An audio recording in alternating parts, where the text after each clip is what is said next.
سلام، کیمیا هستم، 25 سالمه، کار زندگی میکنم، دنسر، مدل، بلاگر، اینفلوئنسر، رپر، همه چی هستم. اومدم که همه پسرها رو چند تا 3 تا ببرم با خودم. اگه خواستم 4 تا میبرم.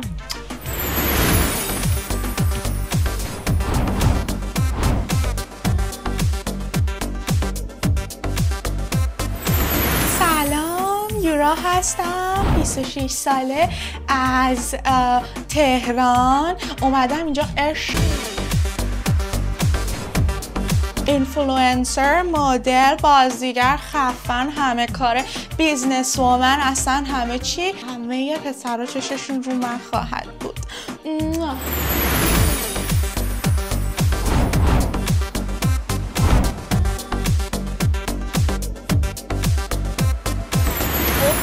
بیام بعد از مدت ها با کسای چنل شروع بکنم، کسایی که با ویلاگا داخل چنل من، کسایی که با بابام نگید به چنل ما ملحق شدن. همگی به احتمال زیاد ویدیو قبلی من دیدین و چنل من در از اول پادکستوری بود.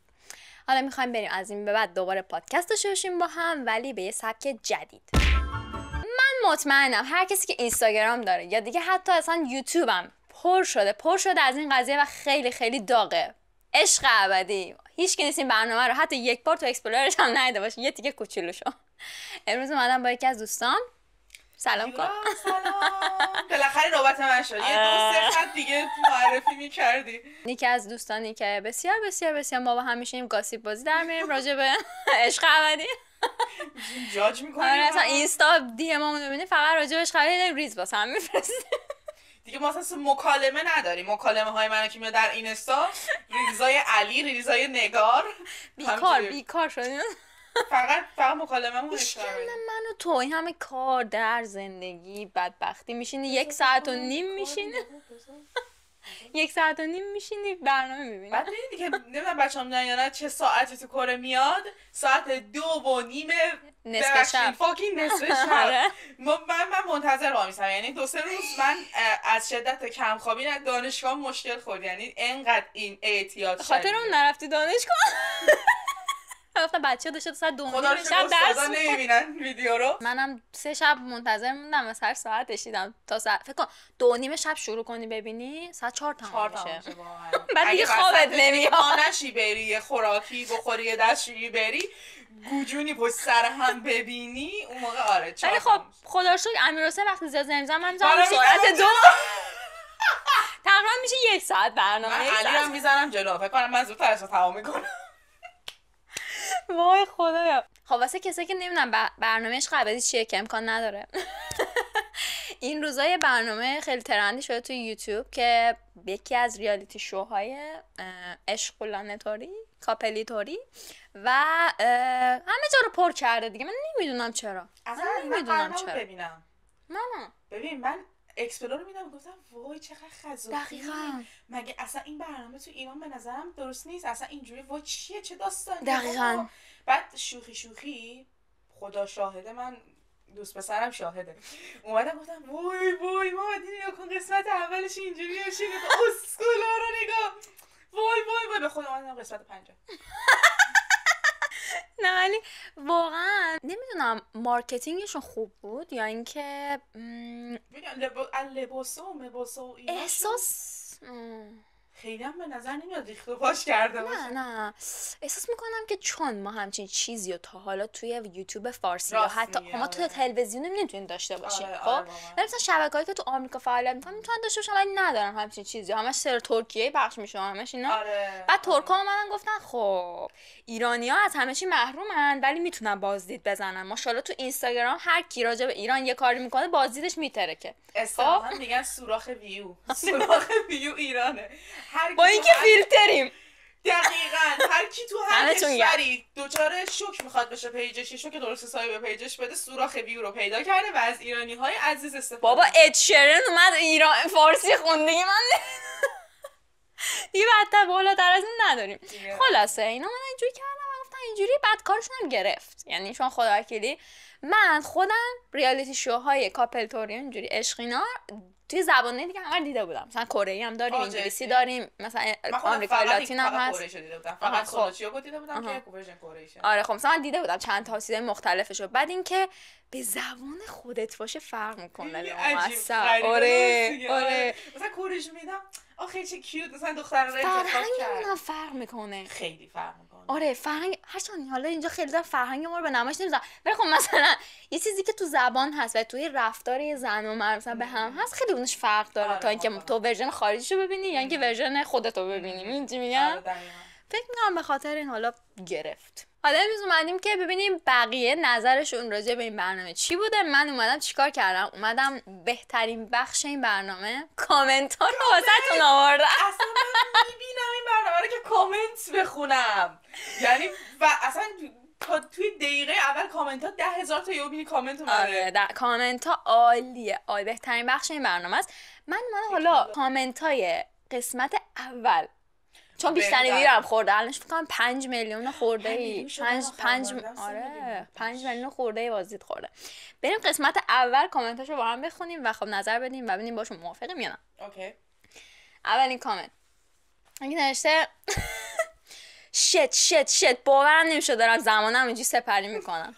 خب اینم که ما این که دقیقاً میگی و قشنگ حسم وقتی که داشتم ویدیو رو میدیدم جوری میگم یعنی الان من نشستم پایین دارم نمیبینم. واو از اینکه 3 بار گفت شت خیلی خوشم شت. کامنت بعدی وای واقعا نیاز داشتم یه چیز شر ببینم. فکر میکنم نیاز شر دیدن مردم هم این برنامه کاملا برطرف کرد. چرا نیاز داری که چیز شر ببینی؟ آخه جالبه مثلا یه چیز سم که باشه قشنگ میشه راجبش غیبت احساس میکنم ما ملت ایران عاشق چیزای سم و چرت و پرتیم، به خاطر همین هر کی تو اینستا میاد کار چرت میکنه فالووراش میره بالا یا شر میگه کلا میره بالا. ما این ملت عاشق شریم. خوبم میرم بالا. میتره یعنی مثلا ممکنه اون تایمی که مثلا تلاشی که یکی دیگه بکنه با یه موضوعی که اون شعر نباشه 3 سال 4 سال برسه به اونی که طرف توی 2 ماه با اون شعر اومد بالا. دقیقاً این کامنت هم 5K لایک گرفته که همه دوست داشتن اون شعر ببینم و 5K اون شعر ببینید. یکی دیگه حالا گفته هر دقیقه فکر میکردم بدتر از این نمیشه تا اینکه قسمت رقص آقایون اومد.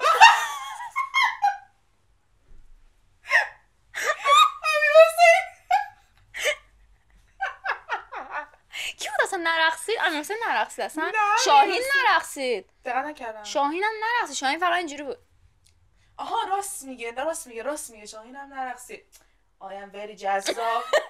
شاهین وایساده بود دوربین داشت میرقصید. دوربین به جا شاهین میرقصید. فیلم مردا شاهین I am جذاب in the town. باز حالا امیرحسین اینجوری رفت. شاهین همینجوری وایساده بود.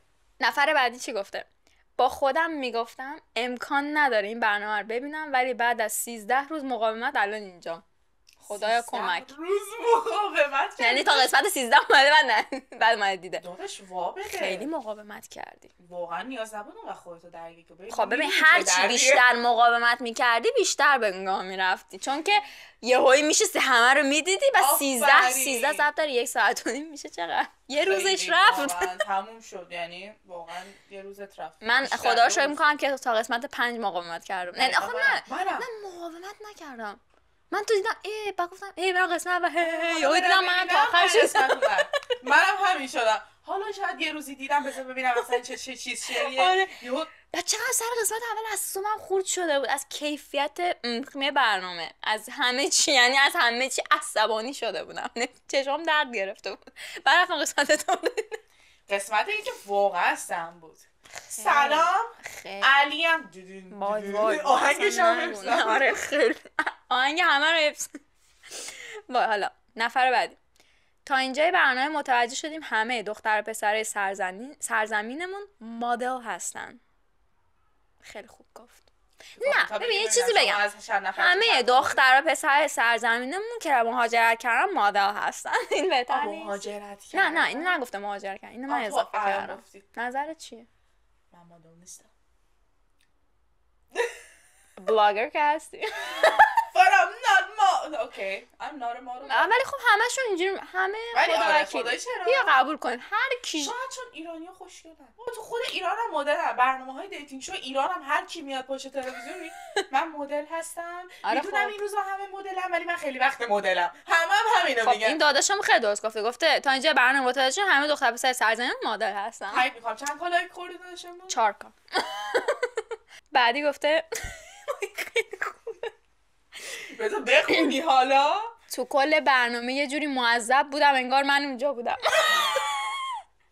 واقعا قسمت یک خیلی بچه‌ها دقت کنین همون قسمت یک کامنت ها خیلی منم انگار ببین اصلا وقتی مخصوصا این پرستو صالحی اومده بود من اینجوری بودم انقدر معذب بودم مثلا میرید به این پسره میرید به اون یکی من معذب میشدم. بابا پرستو جون دستش در نکنه. پرستو نبود کی می‌خواست شاخ علی رو بشکنه؟ برای چی آخه تو من برید به طرف من معذب بودم. نه خدایی یه ذره کلا به نظر من استایل مجری‌های ما یه ذره تو فاز ریدن قرار داره. جمع نبن اکثریت من حالا مثلا کی توی مثلا بگم کی اینقدر بد بود ایران رو برنامه عصر جدید کی بود نمیدونم خیلی وقتا به ایران ندیدم تلویزیون ندیدم ولی مجریش اونم همیشه میرینه به بقیه 4 تا آدم معذب بود. کن معذب ترین قسمتی که من بودم میدونی کجا بود؟ تو قسمت یک همه دخترا نشستن بعد نگار میاد سلام عزیزم سلام چقدر خوشگلی نمیدونم اما زهرا خیلی حال میکنم با همه تو حال میکنم ولی با زهرا یه ذره بیشتر من جوزم این کلا قسمت معذبی بود به جای شما اونجا که پسرام که من اینا انتخاب میکنن هم پاس میدادن به هم چی تو معذب نشون من معذب شدم. مطمئن بودم کسی انتخاب نمیکنه چون دخترها همیشه اینجوریان که آخه انتخاب بشن. خب نه من واقعا حس بدی بهم دست داد. من میدونستم که کسی به ایراتی انتخاب آقا نمیکنه. اگر بیا برعکس کنیم اگه پسرا رو وای میسوندن دختره که منن تو و میگفتن انتخاب کنین یه جهادی به پا میشد. آره مگه ما زنا وسیله ایم مگه ما خب مردم اینجوری نیستن خدا وکیلی چرا باید تفاوت جنسی باشه؟ من از تفاوت جنسی خیلی بدم میاد به خاطر همین وقتی پسرا رو گذاشتن تو ویترین یکی میگفت من نمیخوام استایل من خیلی خوشتیپ و من ولی اینجوری میکردم من چون خیلی معذب شدم گفتم الان اگه به جای پسر و دخترا بودن همه رو پاره میکردن چجوری میتونی با زن اینجوری برخورد کنی؟ به نظر من چون تا الان اینجوری بوده اومدن برعکس کلیشه برعکس زدن کلا نباید این قضیه باشه. من دارم خود انتخاب کنم همیشه دوست ندارم انتخاب بشم.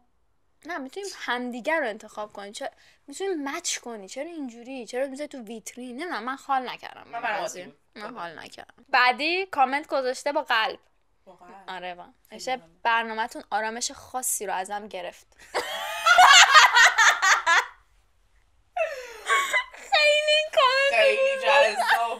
خیلی جذاب بودی تو خونه نشستی یه برنامه میاد که همه دراما 100% واقعا آرامش خاصی از منم گرفته احساس می‌کنم الان که دارم منم الان خواب نداریم که ساعت 4 صبح یه چیزی میگه مثلا یه تسکی انجام نشد اصلا دارم خونه مثلا انجام تو ساعت 4 صبح نخوابیدی نرفتی مدرسه دانشگاه مدرسه آرامش خیلی این کامنت رو دوست داشتم با قلب با یه قلب عاشقشم. بعدی گفته این برنامه یه ضربه سنگین به صنعت مد بود. این لباسا آرایش‌ها انگار مال برنامه تو سال 2014 ضبط شده. نه خب 2014 قبل‌تر 2000 آرایش‌ها خیلی بد. وای من نمیدونم استایلیست دارن به آرایشگر دارن. آخه تناز برگشت آره منم وقتی تناز گفتم شما تا استایلیست داشتین؟ ترکیه خیلی از مد عقبه. چه اینجوریه؟ خب چون اگه باشم استایلیست ترکیه چون کلا داره شرکت ترکیه داره این برنامه رو میسازه. منم نمیدونم. ولی یه چیزی بگم. واقعا افتضاح. یه چیزی بگم. رفتم برنامه عربی، ترکی و اسپانیایی هم حتی بودش. لاتین آمریکا نگاه کردم. همه بیکینی تنشون بود. از اول تا آخر برنامه همش یا مردم لخت بودن. خب نمیدونستن که چی کار باید کنن که به فرهنگ ما بخوره. آخه اینا عقب مونده است ایران. منم لباس عقب مونده دیدم نمیدونم ما آخر مد فشنیم واقعا. داداش یه سر برو بالا شهر خیلی نمیدونین. اگه داری میبینی فارسی میفهمی. استایل زدن بلدیم. نه ولی واقعا ما ایرانی خیلی خوش تیپیم. جمع من کنین موافقم. چی بودین آبرومون رفت. یعنی اگه یه نفر نمیده بگه با ایرانی مثلا فلان اینجوری میشه. دقیقاً من واقعا اینجوریه که الان یعنی چینی ببینه میگه یعنی ایرانی اینجوری استایل میزنن ما نه چی خیلی بد واقعا یه ضربه سنگین آرایش بود. هم که ماشاءالله یکی پالت سایه فقط سفدا رو ازش بگیره تو رو خدا فقط پالت سایه سفدا رو بگیری که من بتونم بیشتر ببینم. یکی دیگه راجع به همین قضیه گفته استایل لباسه یه جوریه که هر لحظه انتظار دارن افشین وارد شه موزیک ویدیو شی تونک شی پخش بشه. میگویند که بگو خب ما بخندیم. میگه ادیتاش جوریه که انگار با گوشی و کپکات و اینشات ادیت کرده. کپکات خیلی والا من با کپکات پیشرفته ادیت تره. میکنم از این نه. بهتر در ببین میاد. با این شات کرده اصلا یا با ادیتور اینستا. ما خیلی خوب ادیتور رو میخوام اگه ببینمش میخوام خفش بابا کنم. کاش اصلا فقط بحث کیفیت ادیت بود. داداش تو یه کاتو درست بزن. من یهودا مثلا قسمت سری میزنی یه رقصشون که تموم شد یهو یا میبینیم مثلا تناز داره میگه ولی با این حرکت اصلا حال نکردم سر دارم میگم چی داداش تو کیف شما دعوا کردی؟ نه اینی که دعوا میکنن بعد همینو دارم میگم. کات دعوا بعدی کردن. با هم دارن همدیگه رو آفرین. قربون صدقه همه کافی میخوری عشقم. وای چی شد؟ دعوا میکنم با اون کاری که کردی ولی اصلا حال نکردم. حالا دوربینا هم گرفتم. چی شده؟ چرا؟ بعد میرم قسمت قبل رو میبینم من آره. چیزی رو من عدس دادم. بعد میگم که نه جدی راجبش صحبت نشده. بعد مثلا 10 دقیقه بعدش تازه دعوا اینا رو نشون میده. من یه جا خوندم زده ادیتورش ترکه و باید مترجم باشه. خانم یا آقای مترجم عزیز من لطفا نریم به برنامه لطفا خواهش میکنم چون که یه قسمت های سانسور میکنی شما ما هیچی از قضیه نمیفهمیم. به نظرم یکم جدای از اینکه فقط ترجمه کنی دوست عزیز یه زمان توضیح بده که این قبل این باید بیاد اصلا کلا محتوایی و کیفیت ادیت ولی واقعا خیلی خوب گفت این شات ادیت کرده خیلی خوب واقعا. یعنی مثلا من فکر کنم توی یوتیوب بری مثلا ببینی ویدیوهای دیگه که حتی با این شات هم ادیت شده باشن از این بهتر در میاد به نظرم. میفهمین که 1 ساعت و خورده ای برنامه است من 3 ساعت کامنت میخونم. ما هم همینطور دوستان. ما الان 3 ساعت داریم برنامه میگیم کامنت. اصلا این ویدیو فقط کامنت خونیه. کامنت تخمهات بردار بشین با ما کامنت بخون. قسمت جذابی برنامه کامنتاش هستن شما نمیدونین. واقعا اصلا کلا به نظر من حماسه ویدیوها و کانتنت و محتوای ایرانی کامنته. خیلی یعنی خود ویدیو یه چیز کامنت یه بحث جداست. میفرمایند که دم ادیتور گرم یه دونه سن رو درست ننوشت. راست میگه. من نمیدونم کی اشتباه کرد. ادیتور اشتباه کرد. سنشون هم موقع تا حالا واقعا بیشتر شده. یعنی 1 سال طول بابا یارو داره میگه من فلانی هستم انقدر سالمه تو حالا همونو بنویس و بعدا حالا چه میدونم یارو میگه آها شاید اون موقع گرفته اینقدر سالش بوده. میگه. من مثلا داره میگه 34 چه میدونم 32 مثلا 29 همه رو 1-2 سال بالا پایین نوشته بودن. بعدی گفته تنها ویدیویی که بدون عذاب وجدان با ضرب در دو میشه دید. وای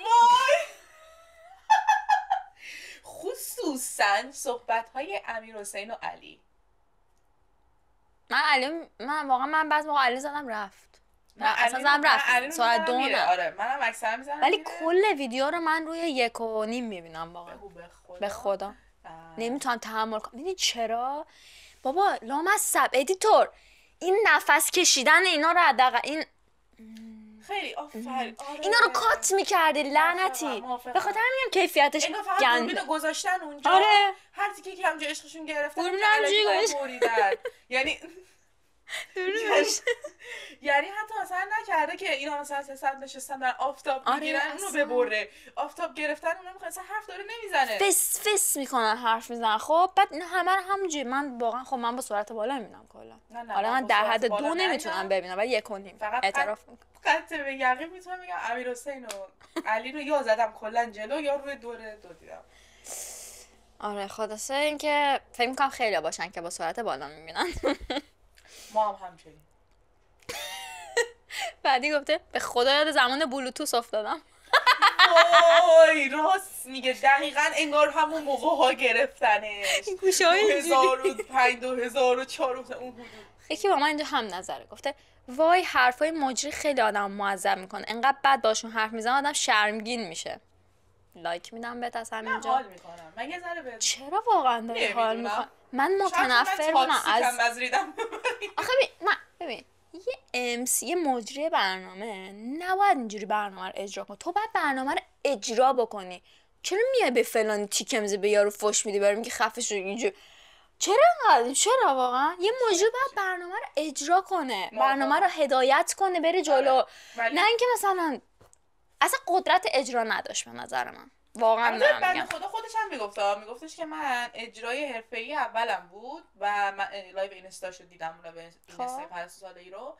میگفتش که من خصوصا قسمت اول خیلی برای خودم چیز بود، جدید بود، همه چیز سختم بود و مثلا دستم نمیاد. بابا عزیزم کاش که میشستی یه ذره پرستو جان، میشستی مجرای دیگر میدیدی. من با زبونای دیگه دیدم برنامه خیلی مجراشون بهتر از این بودن. حداقل این چجوری اجرا میکنه قیافش، مثلا چجوری برنامه سیمیلار، برنامه یکسان زیاده، برو ببین دیگه. آره دیگه چرا اینجوری اجرا؟ من خیلی لایک کردم. یکی براش گفته اولین و آخرین قسمتی که همه با هم خوب بودن. وای راست میگه. لایک قسمت 2 دراما. دقیقاً واقعا قسمت 1 تنها قسمتی بود. وای چرا خوب کامنت میذاری؟ خیلی خوب. اصلا بزن آدم خلاقیت توی کامنت گوشتن نزد ایرانی هاست. هنر نزد ایرانی ها نست و بس. انقدر با سرعت کامنت میخوندم و لذت میبردم که میترسیدم کامنت های ریدم به برنامه تموم بشه، ولی خدا رو شکر هنوز نشده. یکی گفته من 1 ساعت فیلم من 3 ساعت کامنت میخونم. واقعا تموم نمیشه. ببین اصلا برنامه انقدر کیفیت و استایل و ایناش واقعا تو آف سایده که به نظر من تا آخر قسمت گفتن 100 قسمت تا خود قسمت 100 مردم دارن میرینن به برنامه که این چه لباسیه، این چه آرایشی. راستی الان گفتی قسمت 100 مال آمریکای لاتین که به اسپانیایی هنوز در حال پخشه. قسمت 85 آره قسمتی میکشه. آره. نه 3 ماه پیش شروع شده. فکر کنم تقریبا کار و زندگی انداخت. فکر کنم 100 قسمت باشه. 4 ماه طول بکشه تقریبا. بعدی گفته اکثر پسرا گفتن که نگار رو میتونستن انتخاب کنن. خب داره جذاب میشه. خب حالا فهمیدیم که چرا پیکمی ها و بلان نسبت خرابا شانس دارن. این کامنت دختر 100% گذاشته. واسه تو سرت خوشگذرونی ها. آره بازی کردن و اینا. آره دختره پیکمی و خرابا خیلی چیزه، ولی تا یه رابطه با وفاداری و نمیدونم چینا ببین دیگه. نگار رو ببین این میپره. اصلا تناس برنامه دقیقاً گفت کسایی که خیلی مثلا، البته اون بیشتر به ظاهر داشت میگفت که مثلا پلنگن و درادافن پسرا واسه وان نایت و اینا میخوان. ولی راست میگن چه منتی و آره ولی مثلا چی دختره نچرال و مثلا زن زندگی رو واسه مثلا فاپ میخوان. به نظر من این راسته، ولی یه کوچولو سمت نه. خب ببین وقتی پریسا اومد من فکرم عوض شد واقعا. من راستش اولش پریسا اینجوریام که داداش چه خبره، همون دیگه بابا اخلاقش دیدم واقعا از روی ظاهر نباید قضاوت کنی. واقعا غلط کردم، جاجت کردم. نه ولی واقعا دارم از این واقعا این برنامه یاد داد که از روی ظاهر نباید قضاوت کنی. دقیقاً این چیزی که من یاد گرفتم. شاید باورتون نشه من سر ماهروخم اینجوری بودم شدید، یعنی تیزر برنامه که دیدم گفتم داداش یه ذره کمتر پیرسینگ بزن نفس بکشی. حالا من خودم پیرسینگ دوست دارم ولی خب و مثلا اینجوری که چه خبرت باشه، اوف چه در و دافایی، چه پلنگایی آوردن با چی، و مثلا یه ذره برنامه رفت شده دیدم که زن تو زن زندگی، تو چه زنی هستی. به میگم دقیقاً از رو ظاهر قضاوت نکنیم واقعا. یکی نوشته رابطه فقط میلاد و سیاوش و گربه. وای من یه کامنتی خوندم نمیدونم حالا الان دیدیم آوردیش چرا میگفتش که سیاوش وقتی فهمید نمیتونه پسر انتخاب کنه خیلی ناراحت شد، وقتی فهمید فقط میتونه دختر انتخاب کنه، چون با میلاد خیلی جورن. مردم میم درست کردن که سیاوش و میلاد خیلی کاپل خوبی میشن. مغزه فوجوشی فقط اینطوری. نه میلاد خیلی دختر میخواد، یعنی احتیاج داره یکی رو ازش حفاظت کنه همچین چیزی. سیاوش خیلی بزرگه. یعنی چی متوجه؟ یعنی منظورم اینه که فکر نمی‌کنم اصلا اون سمتی باشه میلاد، سمت پسر باشه. منم فکر نمی‌کنم، ولی بهش نمیخوره. ببین مغزه فوجوشی، مغزه بی الفن. اصلا براش مهم. تو بی الفن بودی؟ من گاهی میبینم. من تا موقعی که دوران بلوغ بودم خیلی بودم ولی الان نه. خیلی من گهگاهی منم بیرون گهگاهی میبینم و دوست دارم. آره برام نمیاد، ولی که کسایی که بی الفنن اصلا براشون مهم نیست. بی منطقی ترین چیزای دنیا رو میگن که واو ببینید. دقیقاً یکی دیگه هم برایش گفته بهترین کاپل این اپیزود میلاد و سیاوش. همین دیگه. یه اپیزود 1 بود چون خیلی خیلی باحال بود. بعد بچه‌ها اکثرا اینجوری نشدن که تنها کسی که با شخصیتش حال میکنم گربه است. اینم دیدم گربه برنامه. یکی گفته بود من از نقش درخت خیلی خوشم اومد. خیلی باحال بود. درخت نداشت اونجا مگه؟ من چرا درخت ندیدم؟ من فقط اون فضای از دور که نشون میداد دلو دادم دادو جزیره اینجوری درخت نشون میداد دیگه. آره دریا و درخت. چه امیر حسین بغلش اینجوری کرد یادم اومد. آره خب یکی برایش گفته چجوری یه برنامه اینقدر سرشار از توهینه به تک تک نفرات مخصوصا آقایون توهین شد. لایک داریم. منم خیلی چجوری میتونی اینقدر توهین کنم به آدما؟ واقعا اصلا پرستو اینجوری میگفت تو هیچی نگو با اون قیافت. من دقت نکردم. من اینجوری بودم چرا تو به عنوان مجری چرا نمیری شرکت کنندی تو صورتش؟ من واقعا اینو نیستم. واقعا چیز ظاهری رو نیستم. ریدن ظاهری. همش این کارو کرد که من میگم پرستو خیلی برو قسمت 1 رو دوباره ببین چی میگه فقط به طرف. من فقط با پرستو حال کردم که دهن علی رو میبست. هیچکی دهن علی رو نمی‌بست. اوکی حالا پرستو اون کارو کرد توی دعوا و اینا چیزشون با ماروخ منظورت فکر کنم. از همون قسمت اول که مزریخ علی رید. ولی خب برو مثلا ببین به بقیه چجوری حرف زدن. من واقعا یا مثلا چه میدونم تیپ سیاوشو مسخره کنه بابا خب استایلشه. میگه این اونو میخوای که نمیدونم اونجوری شبیه چی وایساده یه چیز اینجوری یا اونی که میخوای یقش تو خشتکشه یا همچین چیزی. من چقدر به یارو توهین میکنی خدا کی من از تک تک مردان واقعا معذرت خواهی میکنم به پرستو خیلی من بعدم اومد خلاصه. به نظرم کلا یه ذره شاید تو فرهنگ ما هست نمیدونم. من حس می‌کنم کلا یه ذره تو فرهنگ ما خیلی باحال به شوخی خیلی به هم میدین. شوخی نبود آخه. ببین یکی دیگه همینجا گفته خیلی اینجور کامنتی من زیاد دیدم و خیلی باشون اوکی بودم که واقعا نباید اینجوری برخورد شه. این یه تیکه خیلی یه جوری چیز کرده تایم زده. این یه تیکه خیلی یه جوری به شخصیت پسرا توهین شد با اینکه دخترم ولی فکر می‌کنم هیچ دختری نباید با یه پسر اینجوری برخورد کنه نه یه پسر با یک دختر اینجوری برخورد بکنه. یکی گفته تدوین کارشو زنده میخوام. ببین گیرش آوردی به من زنگ بزن. داداش تو که از قسمت اول فهمیدی تدوین کار اینقدر داغونه چقدر تو دمت کرد. منم فهمیدم. من قسمت اول نفهمیدم. من اون جاهایی که دیگه هی دعوا و بحثاشون جابجا میشد میگفتم وا. من فکر کردم فیلم بردار تریاک کشیده داره فیلم میگیره تدوین کارم فکر کنم یه چیز زده بوده داشته تدوین میکرده. به خدا خیلی دوتاشون افتضاح بودن. من اصلا قسمت اول انقدر درگیر سم بودن کل اون اجرا بودم و اون کلا برنامه از استایل و ظاهر و حرف و لباس و همه چی بگیر که اصلا به تدوین نرسید تو قسمت اول. راست برو ببین پس یه بار دیگه. یکی نوشته عشق ابدی نه نفرت ابدی. خیلی خوب. برام خیلی جالب است. این همه ادابازی در میارم بعد میگم ما اینجا اومدیم این برنامه چیکار کنیم؟ اومدیم عشق ابدی رو پیدا کنیم. من اینجوری هم که جون ننت خیلی معلومه. خب بعدی میگه یکی نوشته عشق ابدی نه لذت ابدی تو کامنت هست.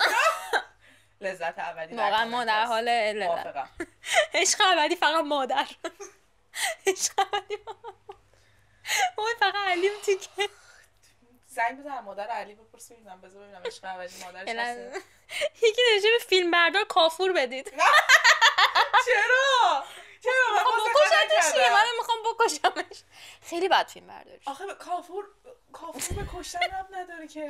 میگه وقتی فیلم بردار فیتیش پا داره اثری که میسازه خیلی بد فیلم گرفت. از این نظر این همه این کامنت ها مال قسمت اول بود. حالا میخوام بهترین کامنت های تمام قسمت ها که از همه بیشتر لایک گرفتن و یه چند تاشو بخونم و از سری ازش رد بشیم. علی حتی از تقی معمولی هم بیشتر گفت من کشتی گیرم.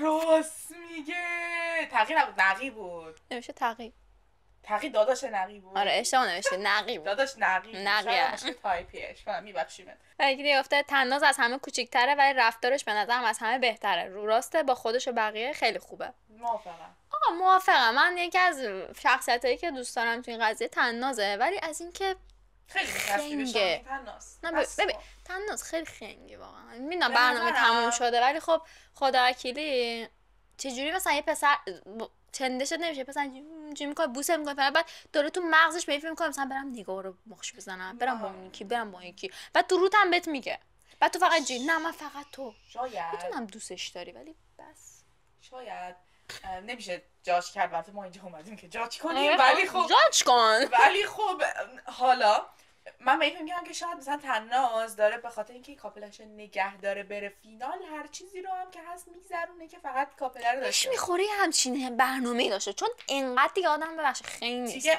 اصلا هر دختری هم باشه تا این حد نمیتونه. آره دیگه اصلا طرف تو رو داره میگه آره من رفتم به فلانی نخ دادم اینجوری کردم، بعد تو میگی خوب کردی عزیزم قربونش بشم شاهین. بسه دیگه. خیلی به نظرم این اشتباه بود. آره موافقم. یکی دیگه که 11k لایک گرفته نوشته هممون با هم داریم خجالت میکشیم که از این برنامه خوشمون اومده. واقعا خجالت داره، واقعا نمیدونم، من هنوزم دارم خجالت میکشم راستیتش. خیلی خوب. این نوشته تو رو خدا انقدر هیت به نگار ندی، خسته شدم از من لایک کردم. واقعا مصداق بارز یک پیکمی علی به معنای واقعی کلمه نگار. و هر قصه جونم نگار خفه شو وای. آره دقیقا. یکی من بوده و گفته بود که تفاوت ما و سیاوش اینه که سیاوش برنامه از نزدیک میبینه، ما راست میگه. من از اوایلش به زهرا این حسو داشتم که تا اینکه دیدم نه زهرا کلا نوچه نگاره، رفته اونجا نوچگی نگار رو کنه و گفتم که اوکی. بعد یکی نوشته فرشاد 2 نقطه چه اشتباهی کردم وارد این دیوونه خونه شدم.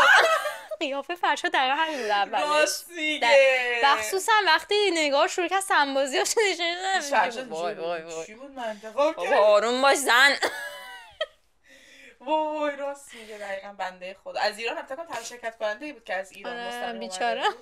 یکی گفته شاهین هر 3 دقیقه یه بار. من واقعا میخواستم نگار رو انتخاب کنم. راست میگه. به نظر من اول ترین کاراکتر برنامه شاهینه. لایک دادم به کامنتش. یکی گفته اینم خیلی خوبه، خیلی لایک گرفت. از همینجا به خانم سابقه آقای امیرحسین بابت این طلاق خوش یمن تبریک میگم. واقعا دست بدم. من عکسش تو یک قهرمانی، تو یک برنده‌ای تو این دنیا، تو نمونه چی خدافظ، تو خیلی خوبی. یکی دیگه 11k چیز گرفته، لایک گرفته. نشه بچه‌ها دعا میکنم هیچ وقت یه پارتنری مثل امیرحسین تو زندگیتون نیاد. واقعا من از همین تریبون بر همه دعا میکنم که هیچ وقت همچین آدمی اصلا کنارتون رد نشه. واقعا مزخرف به همه خوبه جز پارتنر. به خدا زن سابقه امیرحسین برنامه رو میبینه بیشتر به تصمیمش افتخار میکنه. واقعا خیلی تاکسیک. بابا پسر بسه میدونم برنامه تموم شده ولی خیلی بس. خب آخرین کامنت هم بخونم که خیلی خنده‌دار بود. من اینو وقتی قسمت چنده اینو قسمت 5 یا 6 وقتی تازه آپلود شده بود من سر ساعت رفتم زدم، بعد اولین کامنتی که گوشه بود این یارو بود نوشته به عنوان یک وکیل دادگستری از خودم شرمنده‌ام که هر شب منتظرم قسمت دیگه از این سم رو ببینم. آقا وکیل دادگستری درگیر شده دیگه من و تو دیگه من و تو دیگه واقعا وکیل دادگستری عزیز. واقعا مرسی که گفتی احساس تنهایی نکنیم. من شاید وکیل طلاقی چیزی مثلا از کاپل استوری کاپل خوشش نمیدونم. اگه میخواد بیشتر کامنت ببینین برین، میتونین حدوداً یه 40 ساعت میتونین بشین کامنت بخونین. فکر کنم انقدر زیاده خدا وکیل، ولی نصفش همه اینا تکراری، مثلا هر کی یه مدلی گفتدش. چون واقعا مثلا از تاکسی بودن امیرحسین نمیشه گذشت، از خفه شدن علی کاش خفه بشینه. بس یه دونه کامنت دیگه علی یادم رفت بذار یه با آهنگش. آره دقیقاً الان یاد هم افتادم. ببین 2 تا بود. یکی گفته دل دادم به تو جزیره کاش امیرحسین خفه خون بگیره.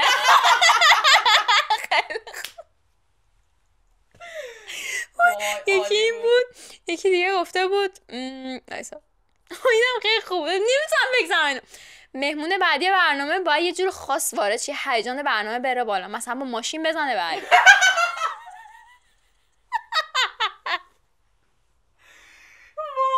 دست دیگه